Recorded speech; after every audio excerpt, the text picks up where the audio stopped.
कामदेवपुर की कहानी बांका जिले के एक छोटे से गांव में, जहां आज भी मिट्टी की खुशबू और इंसानियत जिंदा है, वहीं बसा है एक सादा सा गांव, कामदेवपुर।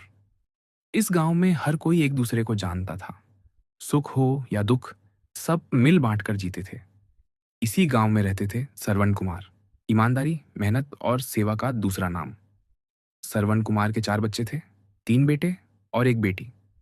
बड़ा बेटा सावन कम उम्र में ही घर की जिम्मेदारियां समझ गया था। रोजगार की तलाश में वह गांव छोड़कर बाहर चला गया। अलग अलग जगह काम किया, मुश्किलें झेली, लेकिन कभी घर पर बोझ नहीं बना। दूसरा बेटा आयुष पढ़ाई में बहुत तेज था। सिर्फ 15 साल की उम्र में वह इंजीनियर बनने का सपना लेकर गांव से बाहर चला गया। माँ बाप की उम्मीदें उसी से जुड़ी थीं। तीसरा बेटा कुणाल थोड़ा गुस्सैल, लेकिन दिल का साफ था। उसे घूमने और कुछ नया सीखने का शौक था। 10वीं के बाद वह भागलपुर चला गया ताकि अपने पैरों पर खड़ा हो सके। घर में रह गई थी सिर्फ उनकी बेटी, जो माँ के साथ घर संभालती, पढ़ाई करती और पिता की हर चिंता को बिना कहे समझ जाती। सरवण कुमार पूरे गांव के लिए किसी सहारे से कम नहीं थे। कोई बीमार पड़े, सरवण सबसे पहले। किसी के घर झगड़ा हो, सरवण बीच में। किसी को मदद चाहिए, सरवण बिना सोचे समझे। लेकिन समय किसी का इंतजार नहीं करता। धीरे धीरे सरवण कुमार की आंखों की रोशनी कम होने लगी। शरीर भी साथ नहीं देता था। फिर भी वे रोज लाठी के सहारे घर से निकल जाते। पत्नी बार बार कहती, अब आराम कर लीजिए, बच्चे बाहर हैं, हमें आपकी जरूरत है। लेकिन सरवण मुस्कुराकर कहते, जब तक सांस है, किसी के काम आना ही जिंदगी है। एक दिन शाम तक सरवण घर नहीं लौटे।